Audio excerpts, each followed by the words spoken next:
Halo guys, welcome to podcast Kubu, kulik buku bareng gue Ray dan juga co-host gue Adia. Dan juga kita ada tamu spesial nih hari ini. Namanya Adi, please welcome Adia dan Adi. Halo, wah makin rame nih sekarang podcast kita.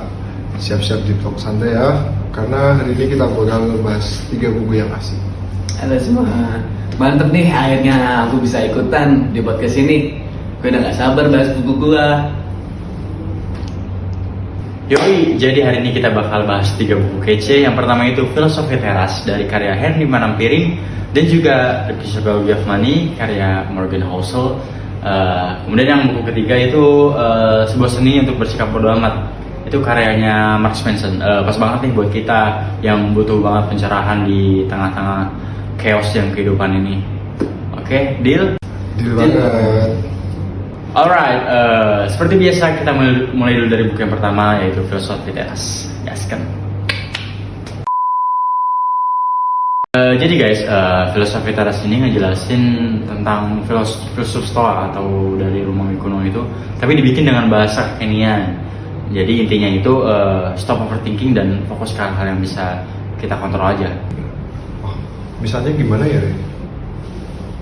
Misalnya nih, lo lagi di ghosting pacar, terus lo bisa marah-marah atau lo terima aja itu di luar kendali lo, terus lanjut hidup. Dan nah, stoikism itu ngajarin fokus ke reaksi lo, jangan buang-buang energi lo buat hal yang nggak bisa lo ubah. Jadi itu di luar kendali lo semua, friend. Gitu. Oh, jadi kayak mental armor gitu ya, biar nggak gampang tersinggung. Exactly. Contohnya nih, waktu macet, lo itu bisa stres teriak-teriak, atau lo nyalain podcast ini sambil nyanyi-nyanyi di mobil. Buku ini juga ngasih trik jurnal buat refleksi tiap hari. Jadi lo bisa track emosi lo, kapan aja itu nongol atau kapan aja itu bereaksi kepada diri lo sendiri. Keren juga ya. Jadi kita bisa diajarin buat lebih chill dan nggak overreact sama masalah sepele. Bener banget nih, filosofi ini cocok banget buat kita yang emang sering galau, terus gara-gara scroll medsos setengah malam atau mikirin hal-hal yang sekiranya kurang penting. Adi ya, gue mau tanya deh sama lu. Lu pernah nggak coba teknik dichotomy of control? Pernah, waktu kemarin aku presentasi online, terus internet aku nge-lag tuh. Nah, aku panik, tapi terus ingat, ini di luar kendali aku. Yang penting aku udah siapin materi, akhirnya bisa tenang juga. Mantap, itu dia powernya Stoa.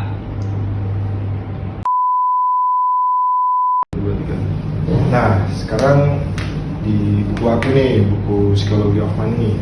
Jadi, The Psychology of Money ini menurut aku tuh mind blowing banget. Kenapa? Karena buku ini ngebongkar gimana sikap kita terhadap uang itu lebih penting daripada seberapa pintar kita ngitung saham atau kripto. Intinya uang itu emosional. Hah? Jadi orang yang gak jago matematika bisa sukses finansial? Menurut lo? Bisa banget. Contohnya Morgan Housel bilang, orang yang nggak pernah ngutang mobil mewah tapi hidup hemat bisa lebih kaya daripada yang gajinya gede tapi boros. Jadi ini soal kebiasaan, bukan kecerdasan. Oh, berarti lebih ke self control ya? Tuh. Kayak gimana sih saran-saran pengeluaran? Bener, ada cerita menarik di buku ini. Ada 2 orang, satu kerja di perusahaan minyak, kena PHK terus bangkrut. Satunya lagi tukang sapu yang pelan-pelan nabung, akhirnya punya tabungan gede. Jadi keberuntungan dan resiko itu selalu ada. Kita harus siapin safety net. Terus ada twist favorit dari lo nggak dari buku Psychology of Money ini? Ada, beli freedom. Maksudnya uang itu alat buat beli kebebasan. Misalnya punya tabungan darurat biar bisa bilang no ke kerjaan yang toksik lah ya. Oh, dan jangan lupa compounding interest. Nabung dikit-dikit tapi konsisten, 20 tahun lagi bisa jadi bukit. Kenapa banget tuh. Jadi uang itu bukan cuma buat gaya-gayaan aja ya? Ya, betul. Tapi buat ngasih kita kebebasan, buat hidup lebih nyaman. Setuju. Oh ya, di buku ini juga bilang jangan bandingin diri sama orang lain. Soalnya latar belakang dan resiko mereka tuh berbeda-beda. Fokus ke rencana kamu sendiri masing-masing. Pas banget. Jadi ini buku kayak manual buat ngatur keuangan sehari-hari ya. Iya banget, wajib dibaca deh. Alright, sekarang giliran Adi nih. Lo kan udah baca sebuah seni untuk bersikap bodo amat. Terus spill dong gimana cara kerja buku itu atau gimana buku itu menurut lo? Wah, ini tuh buku tuh bener-bener merubah cara aku buat ngeliat hidup. Kenapa sih?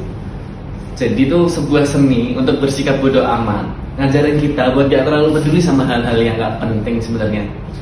Intinya tuh kita harus selektif banget, soalnya apa yang layak kita dalami, apa yang kita peduliin.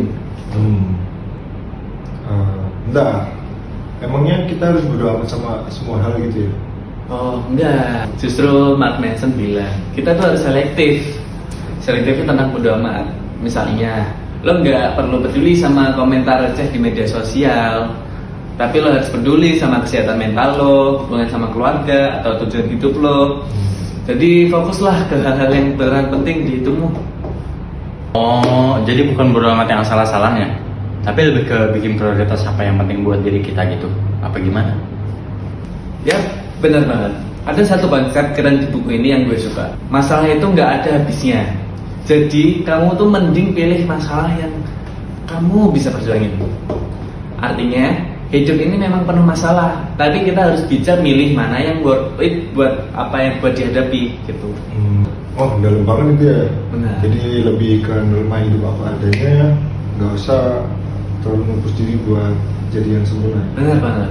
Mark Manson juga bilang, lo nggak perlu jadi sempurna buat bahagia. Lo cuma perlu tahu apa yang bikin lo puas. Wah, itu kayaknya cocok banget buat mahasiswa kayak kita yang kadang suka overthinking gara-gara takut gagal sih. Benar banget. Buku ini ngajarin kita buat gak terlalu keras sama diri sendiri. Kalau kamu gagal, ya udah pelajaran aja. Yang penting kamu belajar dan tetap jalan ke depan. Nah, sekarang nih, apa hubungannya stoa, uang, dan bersikap bodo amat? Nah, aku tuh penasaran deh, menurut kalian nih, sama yang lagi nonton, apa hubungannya filosofi teras, psikologi of money, sama sebuah seni untuk bersikap bodo amat? Pertanyaan bagus dari lo. Tapi kalau menurut gua, 3 buku ini tuh saling melengkapi. Misalnya, filosofi teras nih ya, ngajarin kita buat kontrol emosi dan juga fokus ke hal-hal yang bisa kita kendaliin. Itu penting banget buat ngelola uang juga sih, menurut gua. Setuju. Terus sebuah seni untuk bersikap bodo amat ngajarin kita buat nggak nyiksa diri dengan peduli sama hal yang nggak penting. Jadi kalau digabung lo punya mental yang kuat, keuangan sehat, dan yang terakhir hidup lo lebih tenang. Pas banget ya. Jadi ketiga buku ini tuh kayak toolkit buat hidup lebih santai tapi tetap produktif. Oke guys, gitu dulu obrolan kita hari ini. Kalau kalian penasaran sama ketiga buku yang udah kita bahas tentang filosofi teras, psikologi of money, dan juga sebuah seni untuk bersikap bodo amat, jangan lupa cari dan baca secepatnya ya guys, karena itu akan merubah diri kalian segera. Dan ingat buat kalian, hidup itu pilihan. Dan hal yang penting buat lo tuh ambil, dan yang bodo amat tuh udah banget. Jadi sampai ketemu di next episode. Jaga kesehatan, jaga dompet, dan juga jaga semangat. Dadah, jangan lupa bahagia ya. Dadah, see you guys.